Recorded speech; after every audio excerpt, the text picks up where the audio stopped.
Kaya dahil dyan mga kababayan, according kay Attorney Palad, no, mga kababayan, according kay Attorney Palad, may dalawang testigo bukod kay Ramil Madriaga.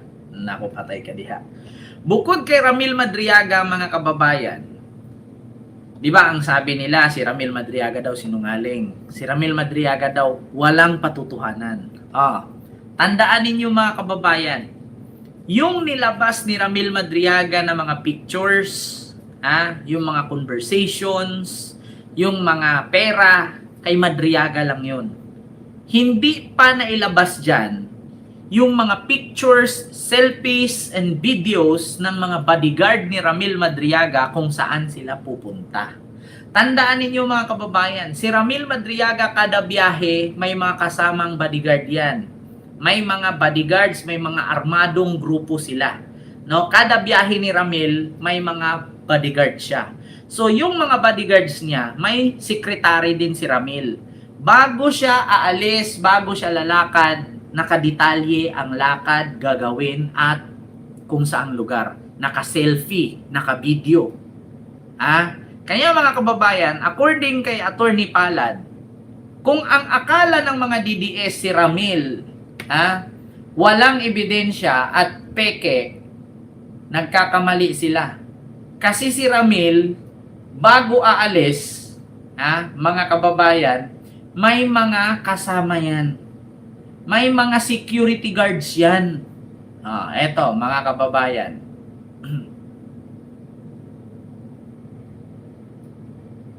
Continue. Sa trial, sa Senado ba? I need to Wait make lang, a may public ads, mga apology to kababayan. every grandmother and parent who's bought a robot puppy because I lied. Sa Senado ba? Sa trial ni Vice President Sara, meron ba tayong aasahan na corroborative evidence, prima facie evidence, pag-akyat doon? Kahit patikim man lang, galing sa inyo. No? Kahit general lang. Dahil parang masyadong amazing yung kanyang mga sinasabi. Kaya ang tanong ng mga tao, meron ba yung corroboration? Yes, actually boss, nung ako'y naging abogado noong 1990 pa ako nakapasa, wala pa akong mga cellphone with camera niyan. We can still prove yung crime. Napuprove namin ng krimen kasi may tinatawag kaming eyewitness, no? Yung testimonial witness, testimonial evidence. Nahilig na lang ng tao nung magkaroon ng cellphone with camera na napaka-accessible na kunan ng ebidensyang kada galaw natin. Doon sa tanong mo na meron magko-corroborate, yes, meron.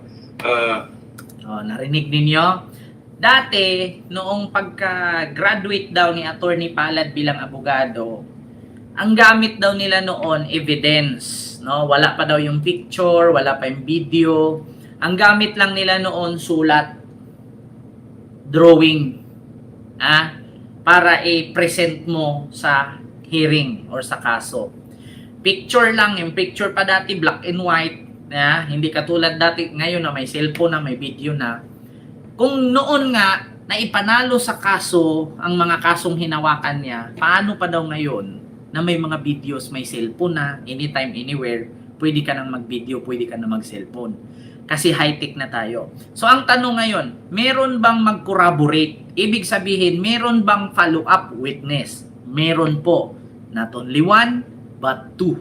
Ayan. Dalawa sa co-accused niya, member ng ISIP, nakakulong din sa Annex 2. During the mga meeting namin ito, nung nire-review namin ito, pinababa ko yung dalawang co-accused and they confirm. Ayan, mga kababayan.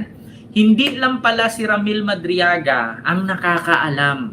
May dalawa pang kasama si Ramil Madriaga, yung secretary niya yata, at saka yung security niya, yung bodyguard niya. So, yung secretary niya, syempre nililista lahat kung saan yung lakad nila. Tapos, may bodyguard pa siya. Kasi hindi naman daw po pwede si Ramil na maglakad lang mag-isa. Biruin mo, magdadala siya ng maraming pera. Si Ramil lang magbubuhat mag-isa? Paano kung bigla siyang dambahan yan? Wala siyang kasama, wala siyang kasangga. Yung delivery, pick up ng pera. Kasi hindi naman lumalakad si Ramil mag-isa. Imagine may dala siyang dalawang duffel bag, tatlong mga bag ng pera, 35 million, gabi lumalakad. May baril si Ramil, meron din siyang mga security. I think ang sabi niya sa akin, meron siyang 17 baril na duly licensed sa kanya. Kasi may security agency din siya. Ayan. So yung tanong mo na patikim, yes, meron kami mga eyewitnesses who will confirm that. Hindi lang ito basta litrato. Meron tayong mga tao na magpo-confirm na marami palang staff itong si Ramil. Mga kababayan, maraming staff si Ramil. Kasi biruin mo, ikaw yung convenor eh. Convenor ka ng isip. Imposible naman wala kang secretary, wala kang bodyguard. Oo, syempre meron kang mga ano mo dyan, meron kang kasama dyan, alalay. Kung ikaw nga, magbabiyahe ka ng 10-wheelers, di ba, kailangan mo ng alalay na driver or assistant. Kung sa bus nga, pag nag-drive ka, di ba, kailangan mo ng konduktor. Mahirap naman. Syempre may driver ka. May driver ka, may security ka, may secretary ka, ikaw. So kumbaga, kada biyahe mo, kulang-kulang 5 kayong aalis. Imposible naman na yung mga lakad ninyo, hindi alam ng mga kasamahan nyo kung saan kayo pupunta. Siyempre, nandoon yan, kasabay mo sa sasakyan, di makapagturo yan, dito po namin hinatid. Ito po yung hinatiran namin. Ito po yun, ganito po, ilang bag po yung binitbit at binuhat namin. Diba? Ngayon, paano yan mga DDS ninyo lusutan kung hindi lang naman si Ramil ang magsalita? At bukod doon sa mga testigo na yon or witness na yon, may mga picture din sila, may mga video din sila kasi syempre, ngayon, ito po, naghatid kami ng pera. Syempre, kung ako security guard, saan ka ngayon? Syempre, magtatanong yung asawa mo, o jowa mo, o kabit mo. Honey pie, sweetie pie, balot, saan ka ngayon? Ito, pupunta kami Muntinlupa, maghatid kami ng 1 billion cash. Ito, 1 billion, Sabi ni si Ramil, pinahatid daw ni PRRD. Siyempre magbibideo yung security guard. Honey pie, sweetie pie, balot. Sa unang asawa, ito 1 billion, ihatid daw namin Muntinlupa, utos ni PRRD. Thank you, bye-bye, muah-muah. Message you later.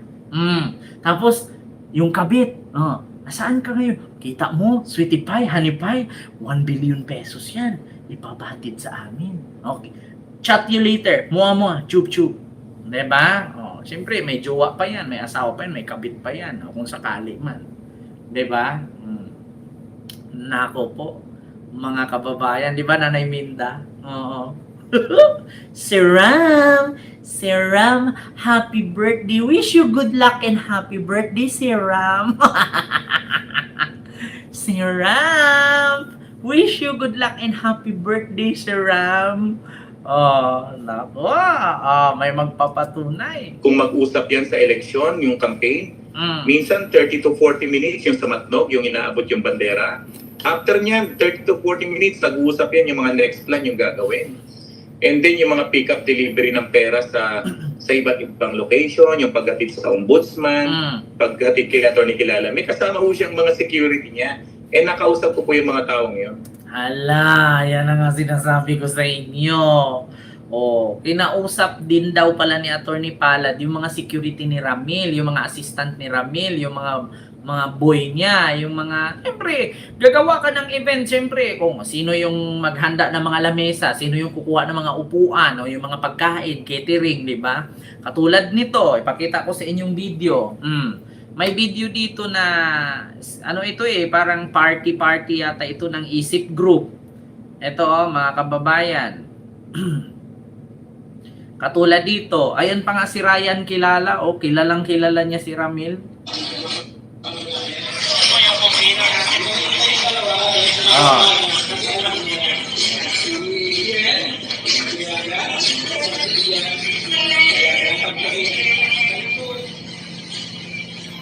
Si Ramil tapos si Kilala,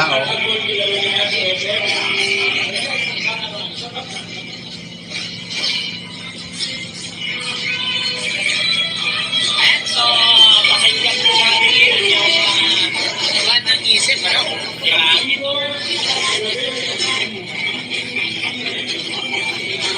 Ayan po yung video. Ayan si Ramil Madriaga, yung nasa harap. Ito si Ryan Kilala, yung malaki siya na naka-mic. Ayan si Ramil, katabi niya.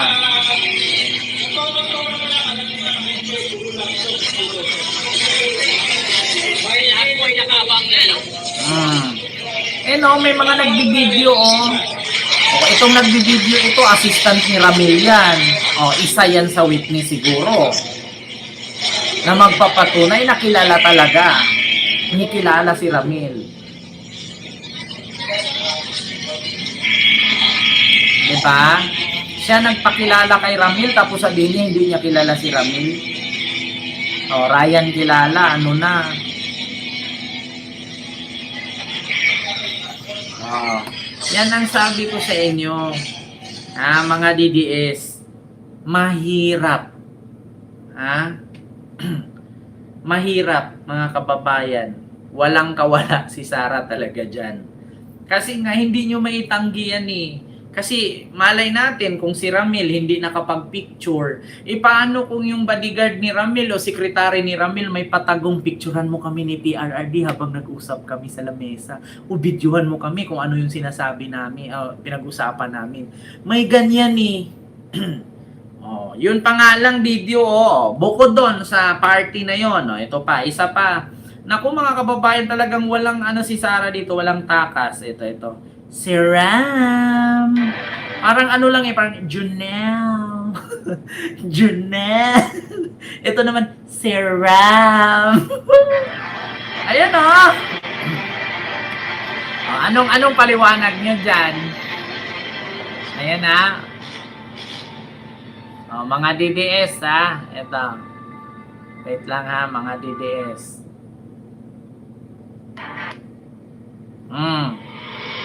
Ayan. Huwag yung sabihin hindi nila kilala si Ramil. Huwag yung sabihin hindi nyo kilala si Ramil. Lahat ng damit ni Ramil may mukha ni Sara. Ban ni Sara, ban ni Ramil. May mukha ni Sara. Ayan pa, si Ramil. Ayan pa. Huwag yung sabihin hindi totoo yan. Ayan pa. Lahat yan lalabas yan. Ayan, meeting nila. Ayan pa, party nila Andyan pa nga si Sara niyan eh.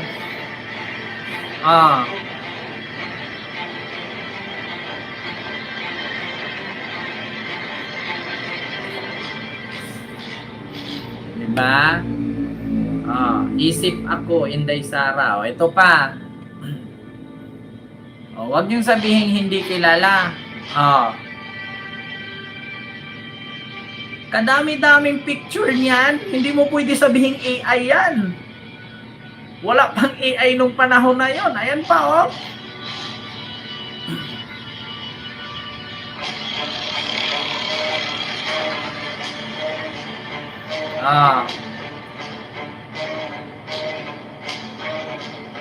Ayan pa. Madami yan. Ayan pa nakamotor sila Riding. Ayan pa may pabalon pa sila. Ayan, may pakain pa lugaw ata. Ayan yung lugaw ni Sara. Naalala nyo yung palugaw ni Sara? May pa beach park, pa sila outing.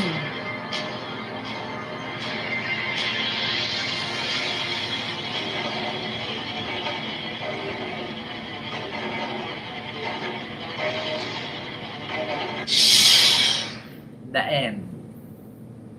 Diba?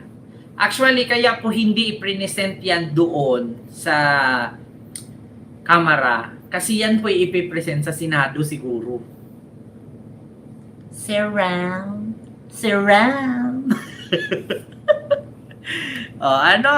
Kaya ayaw ni Sara umaten. Diba? Ay, nako. Kaya yan na talaga, mga kababayan, ng katapusan ni Sara. Diba? Mukhang mas delikado si Sara this coming April 22. Talaga, mga kababayan, inabangan ko talaga kung paano ni Sara lusutan ang AMLAC, BIR, at si Boying, ang ombudsman.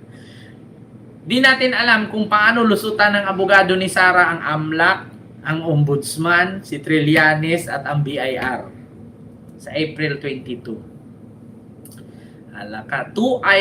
Two eyewitnesses can corroborate Madriaga testimony on cash deliveries.